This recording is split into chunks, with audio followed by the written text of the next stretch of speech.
Hi everyone, it's Jose from the HRICU. I'm with my friend Alex, who also owns a small business. Hi, Alex, Jose. hi, nice to meet you. Nice to meet you too. What type of business do you have, Alex? I own a drywall company. We specialize in plastering specifically. Okay. It's been I've been doing it for 5 years as a business owner, Yep. but I've been plastering for 20 years. Okay, great. And what areas do you work in around Ottawa? We go all over Ottawa, even outside of Ottawa. Sometimes we've had some contracts in Pembroke, Arn Prior, Yep. Hawkesbury. Sometimes we get contacted by companies from Toronto Ooh. that they don't have people here or a trusted trade. Yep. So they look at the Google reviews and they identify us and they ask us to go out of town. Okay. So That's great. So what made you want to open your own business? it was in my mind for a while, and during the pandemic we had even though a lot of businesses were going down, we had a boom in construction. And I was part of the plasterers union at that point. Okay. And we were working on the Health Canada buildings, and they were in a rush to be done so people can work and things related to the pandemic. And in the union, I had a lot of pressure from the foremen. Okay. They were pushing me to basically finish a floor like this in only a few days, and their deadlines were tight. And actually, in the afternoons, I was doing my own contracts. Yep. And I realized that it was more profitable to work for myself than to take all this amount of pressure and just get a steady paycheck. Yeah, that's fair. I know what you mean. It is scary to jump on your own, but when you do, it's very satisfying. Yeah, very true. So what do you have as one of your favorite client stories? In 2024, I got married in September. Okay. And my family was coming also from Peru to my parents to be here for the wedding, and they were gonna be here for a month. And my cousins were coming from Italy, and a lot of friends were coming. So I had decided not to work that whole month of September to prepare for the wedding, to bring my parents, sightseeing and stuff. Yep. But I kept getting so many requests for quotes, and this one lady called us, and she was very adamant that we had to go see her house. So we went to see it and measured and gave her the standard rate that we charge everywhere else. And she mentioned that we were the third company she had called, and other people were charging her up to 3 times what we were charging because she had mobility issues. Okay. She had a spine problem, and they kind of took that as an advantage to overcharge for everything. They wanted to charge her for moving sofas, for wrapping furniture. Right. And she didn't find it fair. So I just charged her the standard rate that we charge everyone else. And she was surprised and happy. And when we finished the job, it was my wedding the following week. So she paid us our invoice, and she gave me like $300 as a wedding present. And I was That's like, so you don't cute. need to do that. But she was like, even with the $300, you're still like a third of what I would have paid someone else. Right. So Yeah. that felt really good to know how much other people are charging for Yeah. our services. I actually also tend to get a lot of people come to me when they've been with really large companies and they pay like atrocious amounts but don't get that service Exactly. either. So then people want to come back to like the mom and pop shops like you and me because they can speak to the person who's going to do the work. Exactly. You know? Yeah. It's very rare that there is owner operator businesses that actually take the time to to spend that time with the customer and stuff. And understand their needs and provide a specific plan for them. Yeah, I get it. If you had to say you've had like one of your biggest mistakes, what would you say it's been? Mistakes would be probably a year ago.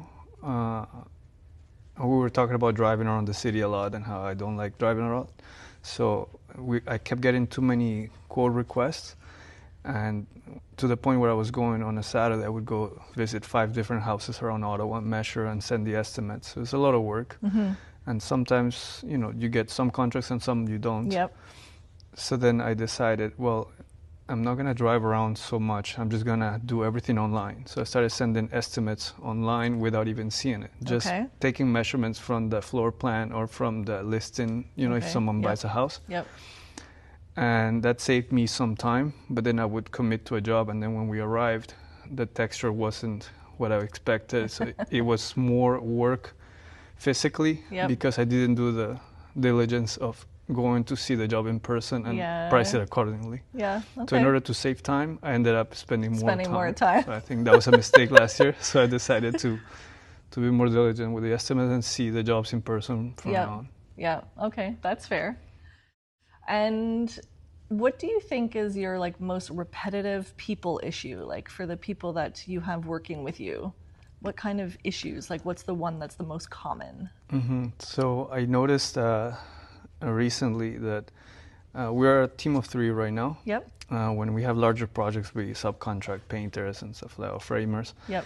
But just the 3 of us, we work really well. We're very efficient in what we do, and we have a meeting after work every day and sometimes before work, and we game plan how we're going to strategize to maximize our time and get everything done without compromising the quality. Lately, and we, at the end of the day, it's always pretty fun to, you know, design a plan and finish it and excel at it. And the client is happy. It's very gratifying. So it becomes a little intoxicating. So then my guys now, because they know how efficient we are, they try to do things a little too efficient, where they forget one little detail. And then that feels like it feels bad if we have a callback. A client says, "Oh, you forgot to do this area." Right. And then we have to, and our schedule is so tight that it's hard for us to stop working one day to go fix their mistakes. Fair enough. Yeah. So I always have to repeat to them every day that even though we're a good team and very efficient, we still have to plan for everything that could go wrong. Yeah. All the what ifs. Exactly. Just because we're fast at something doesn't mean that we're going to rush in a high area where we could fall or have an accident or damage floors or damage carpets. Yeah. So I think it's very important to have those checks and balances in place. And remind the guys to be efficient but also careful and provide the best quality, which is what we aim to do. Sometimes too, I always tell all my leaders that we're sort of glorified babysitters. I tell people when they are like, you should hire more people, I'm like, I don't want to babysit any more people. I've already had so many people ask me, like, why aren't you hiring? I'm like, because I fire people all the time. You know, and I was like, I have admin, I have quite a few admin people. But then to have I have an employee, I'm like, I'm nervous because I'm so particular after doing this job for 28 years. I'm like, oh, you know, and you know, it takes so much time to train someone and everything too, you know. Yeah, definitely. I'm sure I'll get to that point at some point in time, but I just keep hiring more admin. So I try to divide up my work between admin people instead. So. But it's hard to delegate when you are, you know, your business is basically you and you have a vision for it, and then hiring someone that may just be like, oh, I'm a good painter. I'm like, yeah, but that's not enough. We also have to work in conjunction with the plaster and with the timelines, protection of the house. Work safely. So I get it. So what is the best advice you've ever received as a business owner? Best advice? Maybe not as a business owner, but I remember a long time when I was starting up doing plastering. I was 19, and my father was living in Japan back then. So we'd talk occasionally, like once a month. And I was telling him I was very happy because I was doing an apprenticeship in doing plastering. And it was very difficult, but I had become really good, so I was integral part of that job site. So my boss depended on me a lot and all this, and my father said, you know, you should take care of your job like if it was your only daughter, like the apple of your eye. So that stuck with me, because for anything I did during those times when I was an apprentice, I was always trying to learn more, but also try to get more responsibility from the company. And I ended up being like one of the top guys in that company, so they would send me all over the city to fix mistakes that other people couldn't do or weren't allowed to go there. Yep. So yeah, I think that advice helped me shape my professional outlook on the plastering world, I guess. That's cool. If you had a chance to have dinner with 3 people, whether they're dead or alive, who would you choose? I think I thought about this. I think I would choose my sister. Okay. She passed away probably 12 years ago. Okay. She was very young. She was 3 years older than me. But her, my grandfather, because he was a carpenter himself. Okay, he was in Peru. He was a very good custom carpenter. He would do custom doors, custom furniture. Okay. And probably my parents. Yeah. Just because like for them it's a mystery. This is the only time they came for the wedding was to Canada. Right. Like in the 20 years I've been living here, they only came for a month. So they saw me how I took them around doing estimates and stuff on our days off. But they didn't really know how I make my living or how things work here in Canada, because it's totally different from Peru. Yeah. So I would like to sit down with them, all of them, and so I can explain them how I started, from a minimum paying job, being an apprentice, to being the best at the company, and then to look for a space for myself in the business. And once you understand it, then you create a product and then you launch it, and when you realize there's a demand, then your business keeps growing. And then you want to see your family can see how you've developed and where you've gotten to that point. Yeah, I would like to see my grandfather has had, every time I would go visit, I'm the only son of my father. I'm the only male son, and my father was also the only male son of my grandfather. So I was like very spoiled when I was a kid. So my grandfather would always have these ideas that I would become a doctor. He would call me a little doctor or like an engineer or something. And I just really enjoy seeing him working with his hands. So I would like to tell him, that I ended up also being kind of an artisan, working with my hands.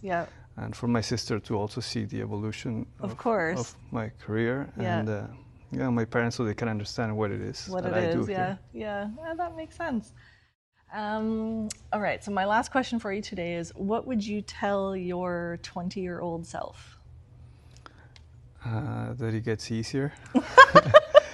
Because it's plastering is one of those things that when you see someone doing it, it looks very easy.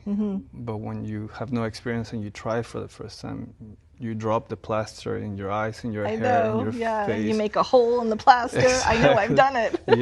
And it can be really awful, and then you're sanding the whole day. I know. Starting out, I was like, this is the only shot I have. Like, I need to become really good at this. But you have to be patient, because it takes at least 5 years of everyday practice to become good at it. And understanding like the temperatures and humidity and all this kind of stuff. Like my dad has a construction business, so like I did plastering as a kid, you know, but like little baby plastering, like over the screw or like patching holes. Yeah, exactly. You know. And still sometimes I'd make it too thin, or it would be like clumpy. And it's like I didn't want to learn that profession, so I didn't take a lot of patience with it. I can see that. Yeah. Well, thank you so much for meeting me today. I really appreciate it. Thank you for the chat. Okay.